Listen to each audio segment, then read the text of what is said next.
En el estudio de los últimos tiempos, que lo vemos en Apocalipsis, hemos llegado hasta el capítulo 14, si ustedes están conmigo. Y a partir del capítulo 14, después del capítulo 14, vamos a ver un tema que los estudiosos le llaman las siete copas de la ira de Dios. Nada en la Biblia se puede interpretar fuera de contexto. Interpretar es buscar el significado, qué es lo que Dios quiere decirme a mí, a nosotros. La interpretación es necesaria que se haga dentro del contexto. Dentro del contexto. Contexto quiero decir, ¿qué es lo que Dios está hablando en este momento? No puedo sacar un versículo y decir, ya ves, yo tenía razón. No, es necesario ver qué es lo que hay alrededor. Y el contexto inmediato del capítulo 15 que nos toca ahora en adelante, son el capítulo 14, el capítulo 13, 12, lo cual significa esto, y lo lamento por la mayoría de nosotros, que sí se hace el propósito de ir a leer la Biblia en su casa, pero nunca lo hacen. Pero como hermano en Cristo que soy de ustedes, es mi deber decirles, esto no lo hacen por mí o por la iglesia, esto lo están haciendo por Dios. Él tiene un plan para todos nosotros. Por favor, pasen más tiempo con la Biblia. Estudien, repasen, revisen. Si a veces les es difícil entender, está bien. Está bien. El Espíritu Santo nos da a nosotros el entendimiento que necesitamos. Entonces, una de las cosas que vimos a partir del capítulo 12 en Apocalipsis es la obra de Satanás en el mundo. Satanás es el enemigo de Dios, el enemigo de Israel, el enemigo de la iglesia. Y lo que vamos a ver, y solamente lo hago por recapitular, ¿okay? Para que me acompañen en la meditación esta mañana. El capítulo 12, 13 es un versículo que habla del odio que él tiene a Jesucristo, a Cristo, al Salvador. Otra obra de Satanás es su odio al pueblo de Dios, empezando por Israel. Luego el pueblo se convertirá en uno solo, al final de los tiempos. Luego tenemos otra obra de Satanás que tiene poder y autoridad. Él tiene poder y autoridad, pero la usa él para la idolatría. Es decir, para adorar, aceptar a otro Dios que no es el verdadero. Otra cosa que tiene Satanás es su popularidad entre los incrédulos. Él es muy popular. Y claro que lo hemos dicho varias veces y lo vamos a repetir otra vez. No tiene cuernos, rabo, no tiene un tridente, no tiene una cara de espanto. Es muy atractivo. Tanto que todos piensan que está bien. It's okay. Muchas veces en la iglesia nos preguntamos, ¿is it okay to... ¿Está bien que hagamos esto, que hagamos el otro? Porque en realidad lo que estamos buscando es tratar de complacer lo que queremos y estar bien con Dios. Ojo, mucho ojo. Esta es una señal que el Espíritu te está dando. Ya sabes que está mal porque estás tentando a Dios. Y no voy a decir nada específico, pero el Espíritu Santo tiene formas de hacernos entender que no es su voluntad. Satanás tiene otra cosa que es muy clara en su obra. Su blasfemia contra Dios. ¿Qué cosa es blasfemia? Para algunos hermanos, especialmente los hermanos que me están acompañando de Guatemala, el español no es tan común, allá hay menos blasfemia. Es el insulto, es la burla a propósito del nombre de Dios. Eso es propio de Satanás. Otra cosa de Satanás que hemos visto es su guerra contra los creyentes. Los creyentes son aquellos que han sido renacidos en el Espíritu según la palabra de Dios. Juan 1, 11, 12, 13, ¿verdad? Nos dice claramente que no es que nosotros seamos renacidos en el Espíritu porque alguien nos dio el Espíritu de Dios, sino que el mismo Padre nos hizo hijos de Él, nos adoptó en su familia. contra nosotros es la guerra. Eso es típico de Satanás. Pero ojo, hay gente que va a la iglesia, a los templos, ¿verdad? Gente que va a la iglesia y no es creyente. Y muchas veces ellos son usados por el mismo diablo para provocar cismas en la iglesia. Pero vamos a ver esto un poco más adelante. Y por último, algo que ya nos había dicho Jesús desde los evangelios, una característica de Satanás es su gran habilidad para engañar a los hombres. Él es muy hábil engañando a los hombres. ¿Cómo nos podemos nosotros defender de tal poder, de un ángel poderoso que le ha sido dado autoridad aquí en la tierra? Entonces, vemos en el capítulo 14, y esta vez no vamos a ser tan meticulosos como las veces anteriores, pero quisiera mostrarles que capítulo 15, dice, vi en el cielo, 15:1, vi en el cielo otra señal grande y admirable, 7 ángeles que tenían las 7 plagas postreras, porque en ellas se consumaba la ira de Dios. ¿Se escuchó, hermano? Aquí estamos empezando un capítulo en el Apocalipsis, un capítulo en la historia del hombre. Aquí se consuma la ira de Dios. Hasta ahora, y hoy día todavía, ¿qué día es hoy? 31 de mayo del 2020. Todavía estamos viviendo este tiempo que le llamamos de gracia. ¿Sí? Hoy podemos hablar abiertamente de la Biblia y todos tienen la oportunidad de arrepentirse y venir a seguirlo a Él en sus términos.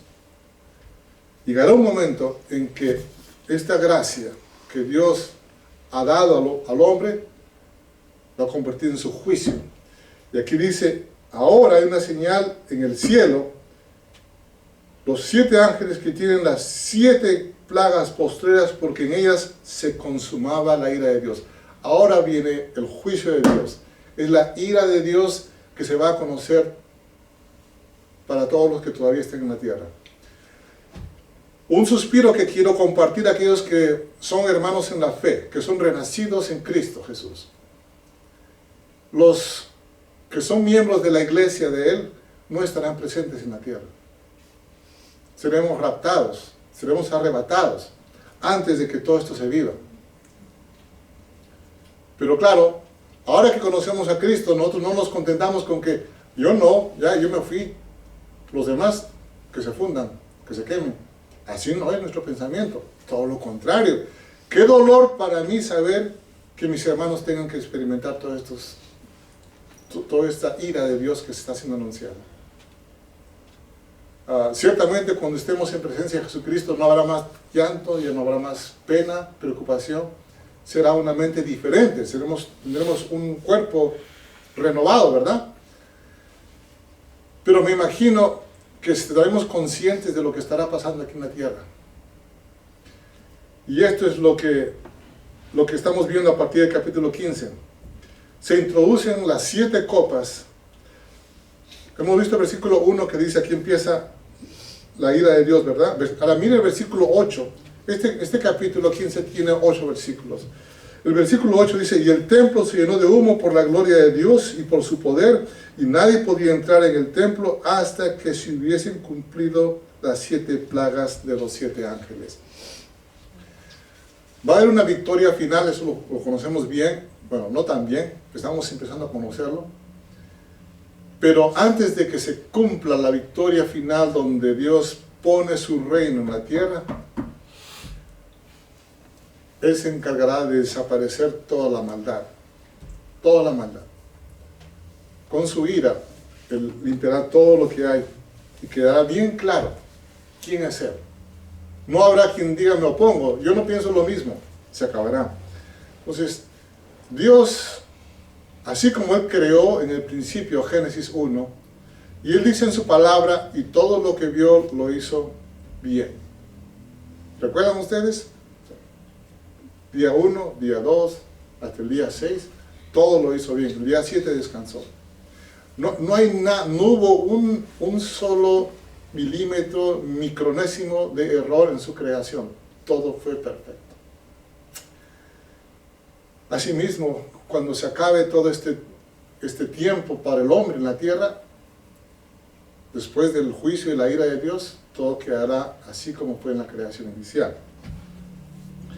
Recordemos, en los capítulos anteriores hay 7 sellos, hay 7 trompetas, y lo que estamos viendo a partir de estos capítulos 15 en adelante es la última trompeta que contiene las 7 copas. Ahora, necesito repetir nuevamente, cuando hablamos de 7, no vamos a contar 1, 2, 3, 4, 5, 6, 7. Lo que estamos diciendo son tiempos perfectos que Dios ha diseñado para que se ocurra, para que así ocurra. Esto es lo que significa 7. Todo lo que está ocurriendo hoy día no está aparte de la voluntad de Dios. No, Él no quiere que haya COVID-19, pero es el hombre quien está experimentando esta circunstancia, con la intención de volver nuestros ojos a aquel que nos da la vida, no solamente física, sino nos da la oportunidad de una vida espiritual. Pero hay algunos de nosotros, incluyéndome a mí mismo, que a veces está más inclinado a darle gusto a su vida física que a la vida espiritual. En el capítulo 15 vemos en versículos 3 y 4 un cántico. Dice, y cantan el cántico de Moisés, siervo de Dios, y el cántico del Cordero, diciendo, grandes y maravillosas son tus obras, Señor Dios Todopoderoso, justos y verdaderos son tus caminos, Rey de los santos. ¿Quién no te temerá, oh Señor, y glorificará tu nombre? Pues solo tú eres santo, por lo cual todas las naciones vendrán y te adorarán, porque tus juicios se han manifestado.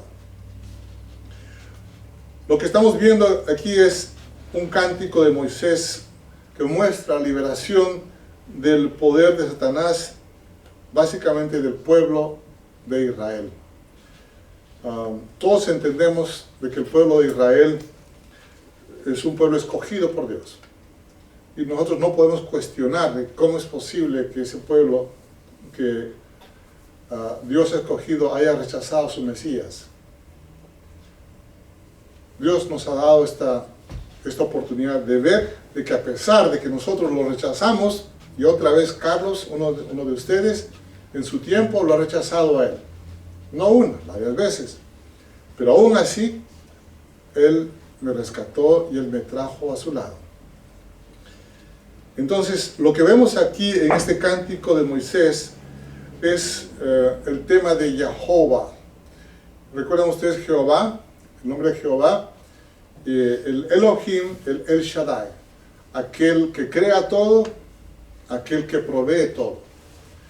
Esta es la bandera, Jehová Nisi o Jehová Nisi, la bandera del pueblo de Israel. Él es el creador, Él es el que provee. A Él es nuestro honor y nuestra gloria. Entonces, este es el cántico de Moisés. Lo que nos está diciendo aquí Apocalipsis es que habrá un tiempo donde ese cántico de Moisés, el cántico del pueblo de Israel, se oirá. Habrá este canto antes de que se empiece este tiempo de las 7 copas de la ira de Dios. Luego tenemos el templo de Dios. Se hará cuando todo lo maligno, creo que ya les expliqué el versículo 8, el templo de Dios se expondrá cuando todo lo maligno haya quedado separado de la tierra. Esto es una preparación, el capítulo 15 nos prepara al capítulo 16, que se muestra sumariamente cuáles son esas copas de la ira de Dios. Entonces veamos capítulo 16.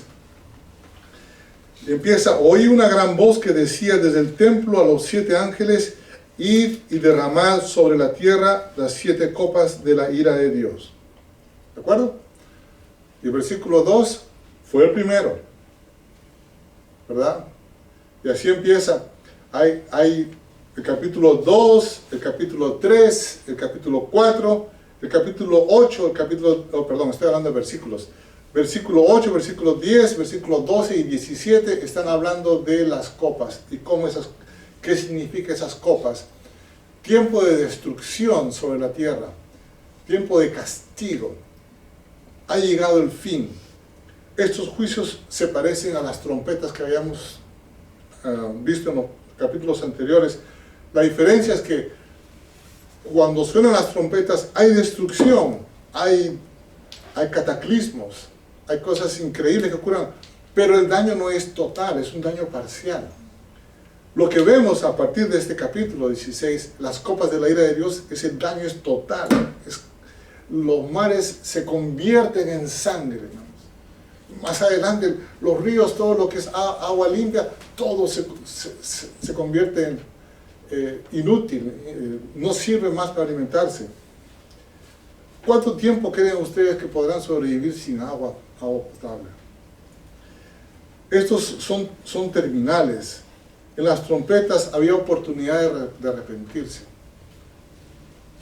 Cuando empieza a derramarse las copas de la ira de Dios, es porque ya se les dio a todos la oportunidad de arrepentirse, incluso con sus propias vidas. Vamos a ver algo más. Jesús tiene preparado su ejército. ¿No creen ustedes que Jesús tiene su ejército? Amén. Él tiene su ejército. Y su ejército, nosotros tenemos un hermano, no voy a mencionar el nombre, pero él está en la policía militar, ¿verdad? Cuando él lo llaman, bye bye, me llaman, tengo que ir. Tiene que ir, y creo que hoy, en estos días que hay estas revueltas sociales por el tema de mataron a una persona de color, y los gobiernos están llamando la intervención de policías militares porque se están armando revueltas sociales por ese tema. Pero el tema es, los policías militares son llamados y ellos tienen que acudir allá al ejército a servir, a proteger la sociedad. Va a llegar un tiempo en que los hijos de Dios, que son parte de su ejército, van a ser llamados y no van a decir, oh, pero que todavía falta, no. Instantáneamente estoy listo. Así como le pasó, ¿quién fue, hermanos? Ayúdenme por favor. ¿Fue Jeremías? ¿Fue Ezequías cuando dijo, ¿quién irá a proclamar mi palabra? Dice Jehová. ¿Quién fue? ¿Quién dijo, llámame a mí, aquí estoy? Venme aquí, ¿verdad? ¿Jeremías? ¿De acuerdo? Es importante que recordamos, hermano, todos estos temas, porque la Biblia es una sola. Entonces, estamos listos. Si el Señor me llama, estoy listo. Estamos haciendo planes para el próximo domingo cuando nos congreguemos físicamente todos, ¿verdad? Estamos hablando con algunos hermanos. ¿Estás listo? Estoy listo. ¿Qué hay que hacer? ¿Qué hay que hacer? Para el Señor, esta es mi tarea. ¿Qué hay que hacer? Tú nomás dime, ahí estoy. Entonces tenemos aquí, se están derramando las copas de la ira de Dios, y le estoy hablando del ejército de Jesús. Porque si usted ve, en este capítulo se habla de una famosa batalla, una guerra, el Armagedón. Y no es sorpresa para Dios, Él está preparado. Pero el diablo, Satanás, todavía piensa de que puede vencer las huestes celestiales aquí en la tierra. Y hay una gran batalla. La victoria es sobre la bestia y el falso profeta que estaban presentes. En este capítulo se narra esa victoria. Si usted me acompaña, y le puedo decir, versículo 21. Y cayó del cielo sobre los hombres un enorme granizo como el peso de un talento, y los hombres blasfemaron contra Dios por la plaga del granizo, porque su plaga fue sobremanera grande. Ese es el último versículo del capítulo 16, ¿no? Capítulo 16, versículo 16. ¿Okay? Y lo reunió en el lugar que en hebreo se llama Armagedón. El séptimo ángel derramó su copa por el aire y salió una gran voz del templo del cielo diciendo, hecho está. Esto está mostrándonos que con esta batalla se termina la batalla sobre la tierra. La copa de la ira de Dios está siendo derramada. Entonces, versículo 18, entonces hubo relámpago y voces y truenos y un gran temblor de tierra, un terremoto tan grande que cual no lo hubo jamás desde que los hombres han estado sobre la tierra, Y la gran ciudad fue dividida en 3 partes, y las ciudades de las naciones cayeron, y la gran Babilonia vino en memoria delante de Dios para darle el cáliz del vino del ardor de su ira, y toda la isla huyó, y los montes no fueron hallados. Este es el final de la participación de la bestia, el falso profeta, aquí en la tierra. Sin embargo, el versículo 21 nos habla de algo todavía difícil de entender, hermanos. Los hombres blasfemaron contra Dios. Aún están viviendo la ira de Dios. Dios está mostrando claramente, mira, si no quieres recibir mi regalo de salvación, pues aquí viene mi juicio. Aún así blasfeman contra Dios, contra el nombre de Dios.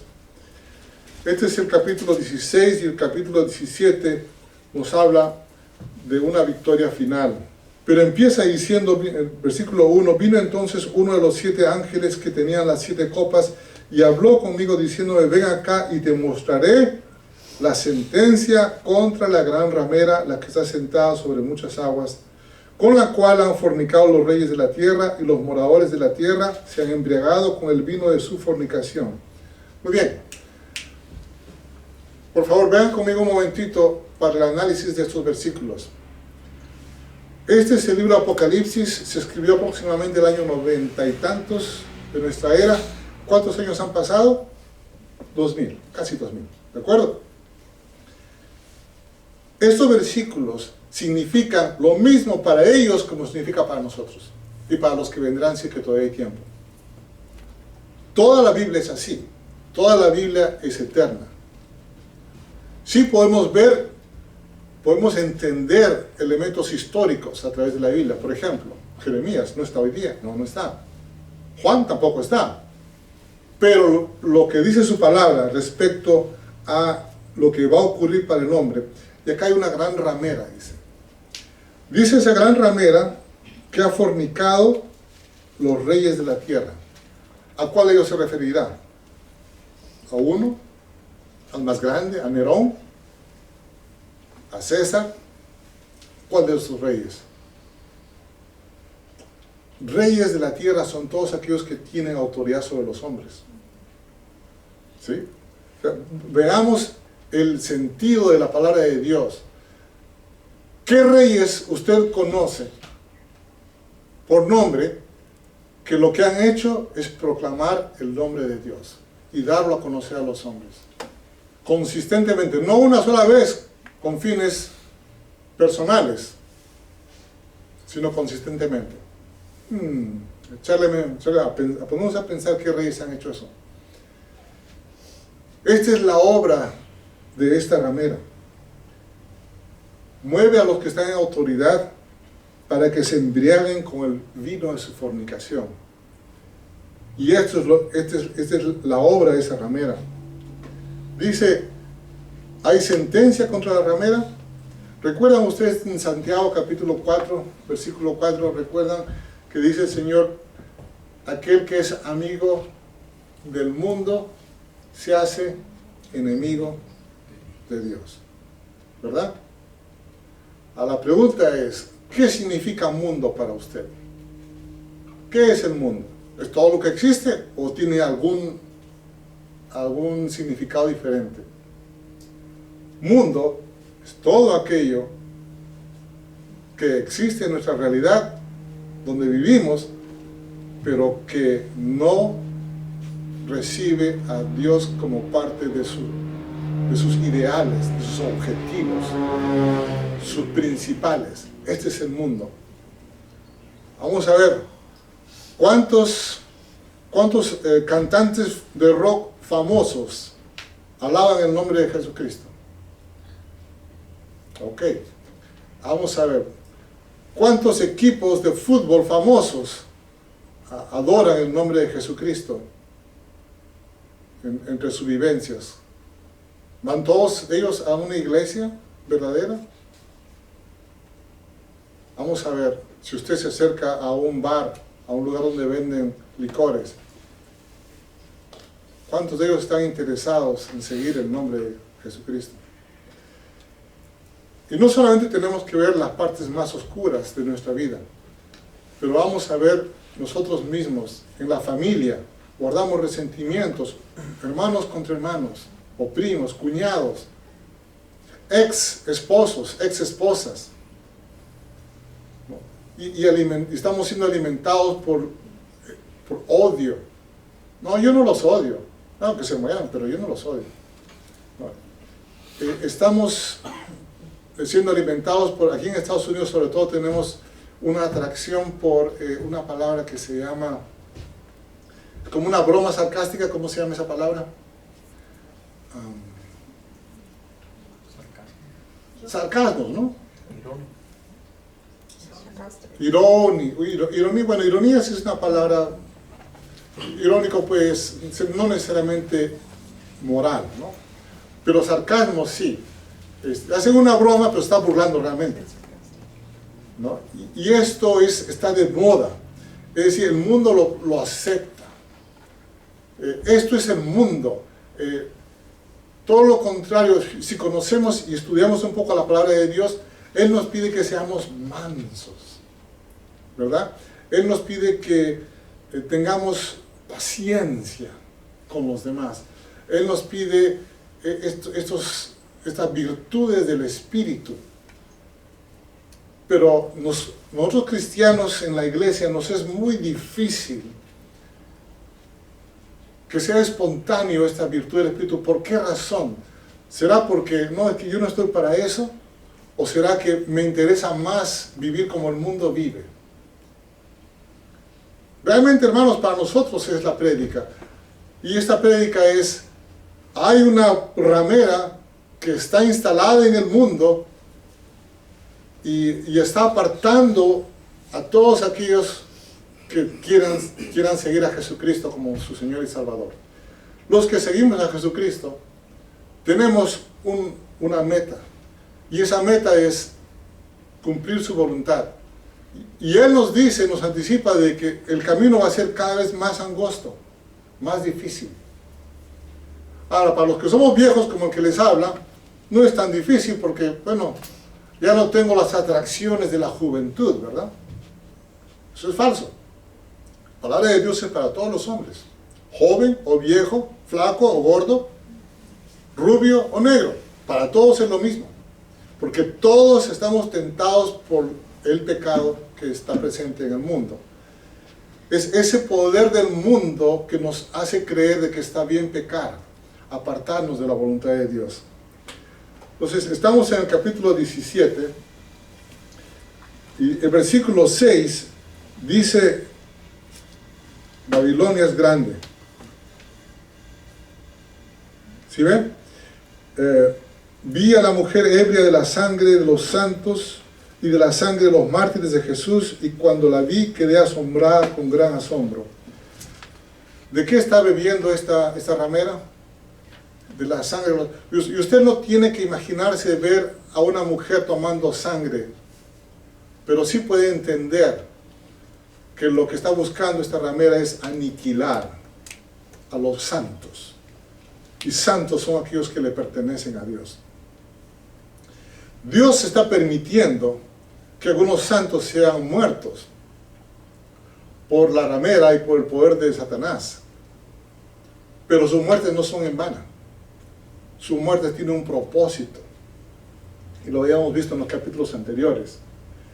El versículo 13 y 14 de este capítulo 17 dice: estos tienen un mismo propósito y entregarán su poder y su autoridad a la bestia, pelearán contra el Cordero y el Cordero los vencerá, porque Él es Señor de señores y Rey de reyes, y los que están con Él son llamados y elegidos y fieles. Vemos que la mujer y la bestia entregarán su poder a otra bestia y pelearán contra el Cordero. Pero lo que estamos leyendo a continuación es esto: que ellos no van a vencer. El Cordero los va a vencer. Pregunta para usted: ¿usted sabe quién es ese Cordero? Y usted va a decir: oh, sí, he escuchado de él. Honestamente, hermanos, estamos aquí en una iglesia sirviendo al Señor Jesucristo.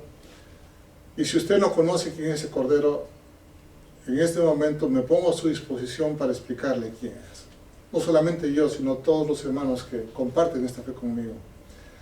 Es importante que no solamente conozca el Cordero porque lo he escuchado hablar en la iglesia, sino porque es parte de su vida. Usted es invitado a vivir con ese Cordero.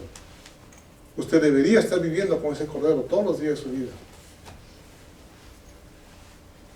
El versículo 16 dice: los 10 cuernos que visten a la bestia, estos aborrecerán a la ramera y la dejarán desolada y desnuda, y devorarán sus carnes y la quemarán con fuego. Esto nos revela algo que no lo había visto antes, que es que ese poder del mundo, de la ramera, que está en el mundo, las instituciones del mundo que se encargan de propagar el pecado en medio de los hombres, va a ser traicionado por el poder de Satanás. Satanás se va a deshacer de la bestia, dice, de la ramera. El mal se vuelve contra la ramera. Este es el engañador. El engañador usa a los que son parte de esta institución de la ramera, hasta que ya no les sirve, entonces los mata. Eso es lo que está diciendo aquí este versículo. La caída de Babilonia, hermanos, simboliza la caída del mundo, esta sociedad organizada donde no hay Dios. Dice Juan, el apóstol Juan, que Roma era ese poder en ese momento, ese poder organizado contra Dios. Y ustedes recuerdan lo que pasó por las películas, por las historias, los libros de historia, qué es lo que Roma hacía con los creyentes cristianos. Si se recuerdan toda esa tragedia, no solamente los tiraban a los circos a ser devorados por bestias, sino los quemaban como antorchas en las calles, hacían todo lo que querían, se divertían con ese tema. Esto, hermanos, no es solamente el pasado. Esto también puede ser algo popular, algo común en el futuro. Pero otra vez, para ir concluyendo con esta meditación, le digo, piense usted, si nosotros como iglesia ya no estaremos acá, ¿quiénes vivirán estas experiencias? Aquellos que no han aceptado y vivido de acuerdo a la voluntad de Dios. Si usted quisiera saber si es creyente o no, no solamente es cuestión de seguir una fórmula, que muchas iglesias tienen la costumbre de decir, bueno, si tú dices así, entonces vas a ser cristiano. Dice el Señor Jesús en Juan capítulo 7, los que creen en Jesús vivirán de tal forma que de su boca correrán ríos de agua viva. Ríos de agua viva saldrán de tu boca. Evalúate tú, hermano querido. ¿Tú puedes ver que de tu boca están saliendo ríos de agua viva? ¿O salen ríos de agua enferma? ¿O qué clase de agua sale de tu boca? La Babilonia, esta ramera, está activa a nivel personal y de organización también. ¿Es declararse como cristiano suficiente? ¿Es suficiente para que el Señor te tenga como parte de su iglesia? Si el Señor te llama a ti a ser parte de su ejército hoy día, ¿estás dispuesto a dejar todo lo que tienes y seguir la voluntad que Él tiene para ti? Su espíritu en las iglesias, el espíritu de la ramera en las iglesias, deforma la verdad que hay en la Biblia. Su objetivo no es tanto cerrar las iglesias, su objetivo es que las iglesias crezcan en desorden, con doctrinas falsas, viviendo como vive el mundo, pero en una forma de iglesia más civilizada. Tengamos cuidado que la ramera es muy engañosa. La ramera está siguiendo la doctrina y el pensamiento de Satanás. Se disfraza como ángeles de luz. En estos días he estado leyendo un poco del Perú. La iglesia en el Perú está en discusión porque han descubierto 2 predicadores muy famosos que estaban robando a los feligreses, descaradamente, al punto que son gente rica. Pero este no es la iglesia de Dios. Estos son lobos disfrazados de ovejas. Satanás sabe que no puede hacer ateos a todos. Él sabe que no puede hacer ateos a todo el mundo. Pero sí sabe que puede usar a la ramera para que abracen sus doctrinas falsas en la iglesia. Y sigan muy bien, vayan yendo todos a la iglesia. pero no vivan la presencia del Dios vivo cada día, en tu casa, en tu trabajo, en la calle. Nuevamente la prédica que nos trae la palabra del Señor en Apocalipsis no es una prédica de condenación, es una oportunidad para usted y para mí. Hoy día, ser salvo, vivir el Espíritu de Dios, hoy día, si usted ya tomó la decisión de seguir a Jesucristo, gloria a Dios. Pero si se da cuenta quizás no está haciendo lo que Jesucristo le pide, hay que corregirnos, hermano, hermana. Hay que buscar inspiración en la palabra de Dios. En la iglesia haremos lo posible por ofrecer estudios, reflexiones, conferencias, todo lo que se pueda. Pero si la decisión no está en su persona y en su corazón, nada de lo que se haga por afuera será suficiente. Hay que tomar la decisión hoy día. Y si usted toma la decisión de seguir a Jesucristo, hay una promesa, que a través de usted, su casa también podría ser salva. Así que le pido por favor que nos acompañe, no solamente hoy, sino todos los días que Dios nos da, para buscar su palabra y alimentarnos y alimentar a los que nos rodean.